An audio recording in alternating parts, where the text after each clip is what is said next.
ఇక అంతర్జాతీయ వార్తల్ని చూద్దాం. అమెరికా చైనా ఆధిపత్య పోరులో ప్రపంచం చాలా కష్టాలను ఎదుర్కోవాల్సి వస్తోంది. అరుదైన లోహాలకు కేర్ ఆఫ్ చైనా. అలాంటి చైనా నుంచి ఆ లోహాలు గాని ఆగిపోతే పరిస్థితి ఏంటి? వాటి ద్వారా ఈ ప్రపంచంలో ఏ ఉత్పత్తులు నిలిచిపోతాయి? వీటి ద్వారా భారత్ ఎదుర్కొనే సమస్యలు ఎలాంటివి చూద్దాం.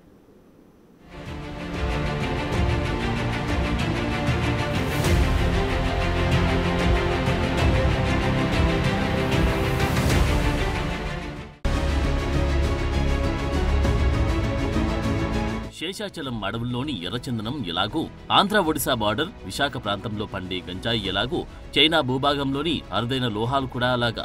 అలాంటి అరుదైన చైనా లోహాల ఎగుమతులు ఆగిపోతే అదే ప్రస్తుతం ఈ ప్రపంచాన్ని ఆందోళన పరుస్తోంది. అరుదైన ఎర్త్ మ్యాగ్నెట్ ఎగుమతులపై చైనా ఆంక్షలు విధించింది. దీంతో ఒక సప్లై చైన్కి అంతరాయం కలుగుతోంది. ఈ ఆంక్షల కారణంగా ప్రపంచవ్యాప్తంగా ఉన్న ఎలక్ట్రిక్ వాహనాలు, రక్షణ రంగంలోని పలు కీలక పరిశ్రమలను ఇవి ప్రభావితం చేసేలా తెలుస్తోంది. అమెరికా, భారత్, జపాన్ వంటి దేశాల్లో ఈ అరుదైన లోహాలపై ఆధారపడి నడుస్తున్న పరిశ్రమలు చాలానే ఉన్నాయి. ఇప్పుడు ఈ లోహాల సరఫరా నిలిచిపోతే పరిస్థితి ఏంటన్నది ఎవరికీ అర్థం కావడం లేదు. వీటి ప్రత్యామ్నాయ మార్గాల అన్వేషణ జరుగుతోంది. కానీ అది అంత తేలిగ్గా సాధ్యపడుతుందా అన్న అనుమానాలున్నాయి. ఎందుకంటే చైనా తయారు చేసి కార్, బైక్ ఇంకా ఎన్నో వస్తువులు కావాలంటే దానికి నకలు తయారు చేసుకోవచ్చు. కానీ చైనా భూభాగం లాంటి భూభాగం అంతటా ఉండదు.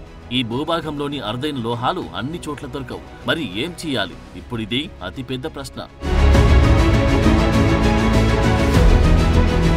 అమెరికన్ సుంకాలకు చైనా రివర్స్ కౌంటర్ ప్లాన్ చేసినట్టు తెలుస్తోంది. ప్రపంచ దేశాలన్నిటికీ ఈ అరుదైన లోహం 90% మేర సప్లై అవుతుంది చైనా నుంచి. కార్లు, ఎలక్ట్రానిక్స్, కంప్యూటర్స్, వెపన్స్ తయారీ వరకు అన్ని కంపెనీలకు చైనా సరఫరా చేసే ఈ అరుదైన లోహమే దిక్కు. అందుకే భారత్లో వాహన ప్రియులను ఆకట్టుకుంటున్న స్విఫ్ట్ ప్రొడక్షన్ ఆపేస్తున్నామంటుంది సుజుకి. ఇకపై స్పెషల్ లైసెన్స్ ఉన్న కంపెనీలకు మాత్రమే ఎగుమతులు చేసేలా చైనా ప్లాన్ చేస్తుంది. కొత్త విధానం రూపొందించే వరకు ఈ మ్యాగ్నెట్ల ఎగుమతి నిలిపివేసింది డ్రాగన్ దేశం. ఏప్రిల్ 2 నుంచి ఈ నిషేధం అమల్లో ఉంటుందంటుంది న్యూయార్క్ టైమ్స్. ఇప్పటికే చైనాలోని అనేక పోర్ట్ల దగ్గర ఈ ముడి పదార్థాల షిప్మెంట్లు ఆగిపోయినట్టు తెలుస్తోంది.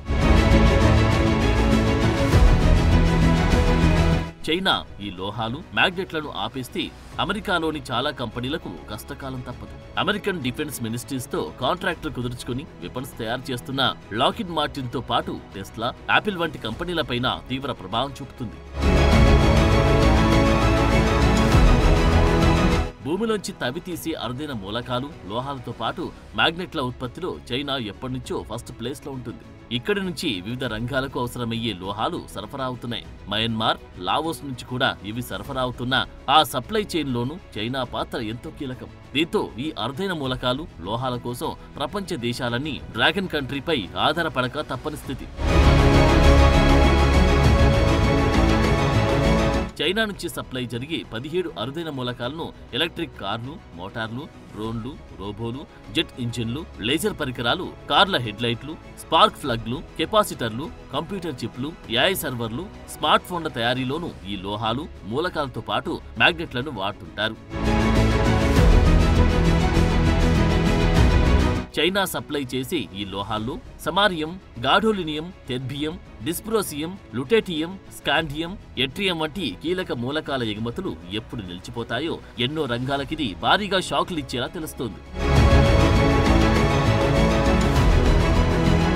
అమెరికాలో కూడా ఇలాంటి లోహాల గనులున్నాయి. కానీ అది ఒకే ఒక్కటిగా ఉంది. దాని నుంచి తీసే ముడి సరుకులు అక్కడి అవసరాలను తీర్చేలా లేదు. అందుకే ఇంత యుద్ధంలోనూ ఉక్రెయిన్తో యుఎస్ భారీ మినరల్ డీల్ కుదుర్చుకుంది.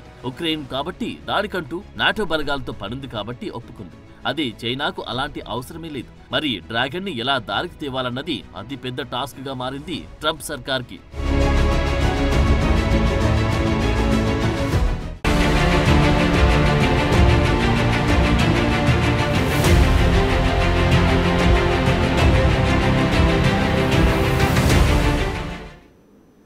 అంత పెద్ద అమెరికా భూభాగంలో అరుదైన ఖనిజాలు ఎందుకు లేవు?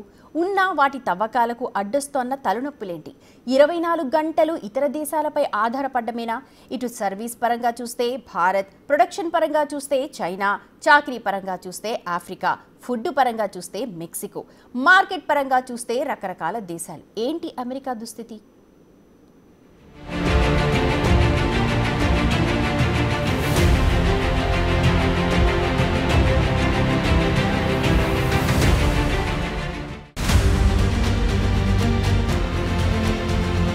అమెరికా చైనా గొడవ ఈనాటిది కాదు. కేవలం ట్రంప్ సుంకాలే కారణం కాదు. అధునాతన చిప్ల అమ్మకాలను నిషేధించేలా గత బైడెన్ గవర్నమెంట్లోనూ డిసిషన్ తీసుకుంది చైనా. గాలియం, జెర్మేనియం, యాంటీమోని వంటి సూపర్ హార్డ్ ఖనిజాల అమ్మకాలపై నిషేధం విధించింది డ్రాగన్ కంట్రీ. ఇప్పుడు చైనా లోహాల నిలిపివేత ద్వారా వచ్చే కిక్కేంటంటే రక్షణ రంగంలో వీటి పాత్ర పెద్ద ఎత్తున ఉంటుంది. ఆయుధ తయారీలో ఈ లోహాల్ని వాడాల్సి ఉంటుంది. మరి అమెరికాలో ఇలాంటి అరుదైన లోహాలుండవా అని చూస్తే ఉంటాయి. కానీ ఇక్కడి చట్టాలు, ప్రభుత్వ విధానాల కారణంగా తవ్వకాలు కష్టతరమవుతుంది. అదే అదునుగా భావించిన చైనా చెలరేగిపోతుంది.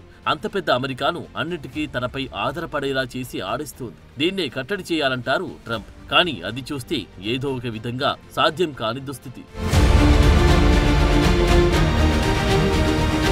ప్రపంచ ఖనిజ ఉత్పత్తిలో చైనా ఆధిపత్యానికి గండి కొట్టాలంటే గనుల తవ్వకాలను, ఆ దేశ విధానాలను పునఃపరిశీలించాల్సి ఉంటుంది. ఇప్పటి వరకు అమెరికా ఎన్నో విషయాల్లో అతిపెద్ద డిపెండెంట్. అక్కడేది ఒరిజినల్ అమెరికన్ మేడ్ ఉండదు. పెట్రోల్ నుంచి పిన్నీస్ వరకు ప్రతిదీ ఇతరులపై ఆధారపడక తప్పదు. దీంతో సర్వీస్ సెక్టార్లో భారత్, ప్రొడక్షన్లో చైనాను మించిపోవడం ఈ దేశానికి సాధ్యపడడం లేదు. దానికి తోడు ఇక్కడి ఖనిజ వనరులను తవ్వడానికి అనుమతించదు అమెరికన్ అధికార యంత్రాంగం.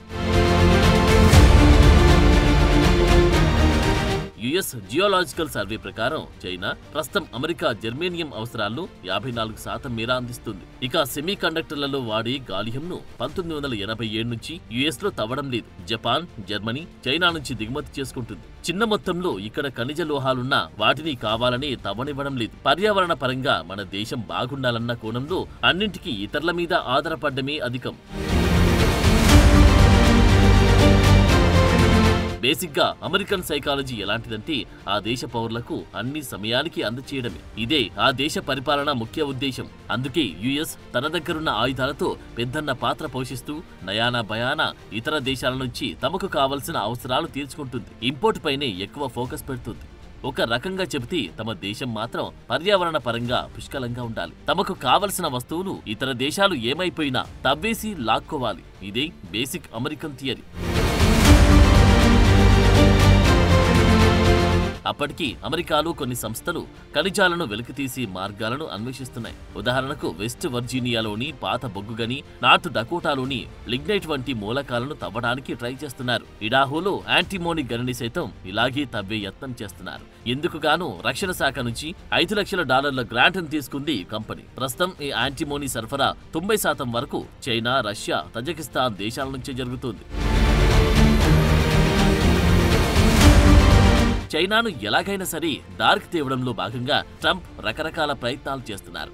దీంతో అది బెడిసికొడుతుంది. ట్రంప్ డెసిషన్ కారణంగా మస్క్ లాంటి అమెరికన్ బిజినెస్ మెన్ కి తీవ్ర ఇబ్బందికరంగా మారుతుంది. ఏ విభాగంలో చూసినా అమెరికా కన్నా బలమైన దేశం చైనానే. ఇటు జనాభా పరంగా, అటు ఆర్థికంగా, ఖనిజాల పరంగా చైనాను ఢీకొట్టి ముందుకెళ్లడం యుఎస్ కి సాధ్యం కాదు. కానీ అమెరికన్ బ్లడ్ గ్రూప్ లో అలా తలంచుకొని కూర్చోవడమే తెలియదు.